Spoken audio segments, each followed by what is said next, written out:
Shalom adik-adik SD Kristen Elim. Kita berjumpa kembali di renungan kita pada saat hari ini.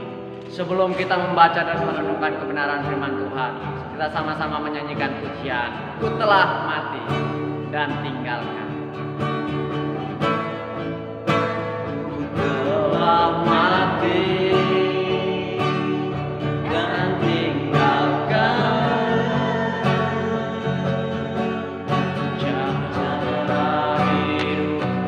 yang lama, semuanya sia-sia dan tak berarti lagi. Hidup ini ku letakkan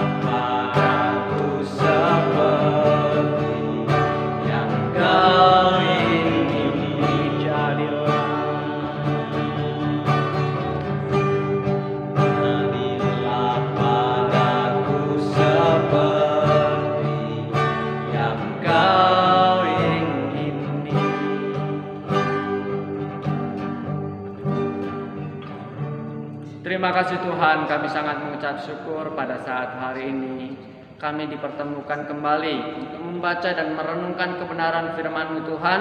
Biarlah Engkau urapi kami, Engkau berikan hikmat kepada kami, sehingga kami mengerti setiap firman yang kami baca dan kami renungkan. Biarlah setiap firman-Mu itu akan bertumbuh di dalam kehidupan kami. Terima kasih Tuhan, inilah doa dan seruan kami alaskan di dalam nama Tuhan Yesus Kristus. Haleluya, amin. Adik-adik, pada saat hari ini kita akan merenungkan kebenaran firman Tuhan. Biarlah setiap firman Tuhan itu akan tertanam di dalam kehidupan kita. Kita akan membaca kebenaran firman Tuhan di dalam Matius pasal yang ke-27 ayat yang ke-57 sampai yang ke-61 tentang Yesus dikuburkan. Beginilah firman Tuhan. Menjelang malam datanglah seorang kaya, orang Arimatea yang bernama Yusuf, dan yang telah menjadi murid Yesus juga. Ia pergi menghadap Pilatus dan meminta mayat Yesus.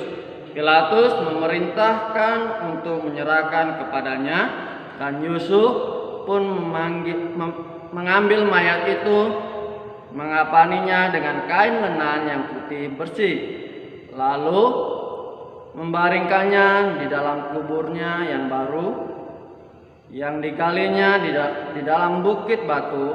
Dan sesudah menggulingkan sebuah batu besar ke pintu kubur itu, pergilah ia. Tetapi Maria Magdalena dan Maria yang lain tinggal di situ, duduk di depan kubur itu. Amin. Nah, adik-adik, di sini kakak mau menceritakan kembali apa yang sudah kita baca. Di sana ada seorang yang kaya dari Arimatea. Dia adalah Yusuf, yaitu salah satu dari murid Tuhan Yesus yang sebanyak-banyaknya itu mereka. Yusuf ini adalah murid dari Tuhan Yesus juga, ya kan? Dia datang kepada Pilatus untuk meminta mayat Tuhan Yesus yang telah mati di kayu salib. Pilatus pun menyerahkan kepada Yusuf ini. Lalu Yusuf ini mengafaninya dengan kain putih bersih. Setelah Yesus dikafani oleh Yusuf, ia dibaringkan ke tempat di kuburan yang kosong yang baru di situ. Lalu Yusuf pun menutupnya dengan batu yang sangat besar, supaya tidak ada yang dapat membukanya dan melihat mayat Tuhan Yesus lagi. Namun ada beberapa orang di situ, wanita-wanita, ya kan, ada Maria Magdalena dan Maria yang lain. Nah, di situ adik-adik mereka menunggu Tuhan Yesus, ya kan, menunggu kubur Tuhan Yesus. Mengapa Tuhan Yesus, mayat Tuhan Yesus ini dikuburkan? Adik-adik tahu mengapa? Nah, yang kemarin itu Kak Daud sudah sampaikan, Tuhan Yesus kan sudah mati untuk menebus dosa-dosa kita, ya kan?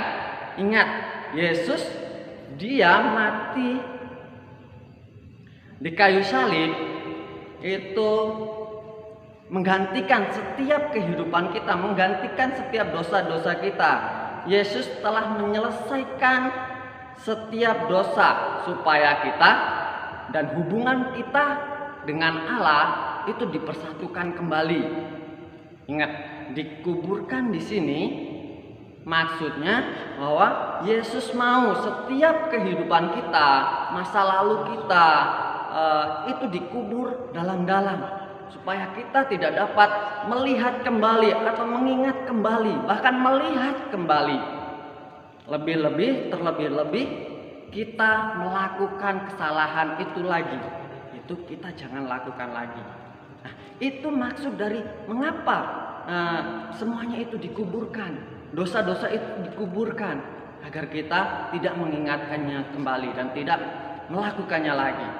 Jadi ayo adik-adik bangkit dan kita hidup dengan penuh semangat dan kita memiliki kehidupan yang baru. Jangan pernah mengingat-ingat kembali, jangan melakukan apa kesalahan kita yang sudah pernah kita lakukan, tetapi memiliki pengharapan kepada Yesus Kristus, karena Yesus adalah satu-satunya pengharapan di dalam kehidupan kita. Tuhan Yesus memberkati. Mari kita berdoa. Terima kasih Tuhan, kami sangat mengucap syukur pada saat hari ini kami sudah membaca dan merenungkan kebenaran firman-Mu, di mana kami diajarkan untuk melupakan, untuk mengubur setiap masalah, setiap masa lalu kita yang buruk, sehingga kami memiliki kehidupan yang baru di dalam kehidupan kami, di dalam Yesus Kristus. Engkau berkati setiap anak-anak yang ada, setiap adik-adik kami SD Kristen Elim, dalam mereka bertumbuh di dalam Engkau Tuhan. Dan kami juga berdoa buat setiap guru-guru SD Kristen Elim, kami serahkan ke dalam tangan-Mu, berikan hikmat kepada mereka sehingga mereka dapat membimbing setiap adik-adik kami SD Kristen Elim, sehingga adik-adik kami bisa bertumbuh di dalam Engkau Tuhan. Terima kasih Tuhan Yesus, kami sangat mengucap syukur hanya di dalam nama Tuhan Yesus Kristus. Haleluya. Amin. Shalom. Jingle bell, bell, bell.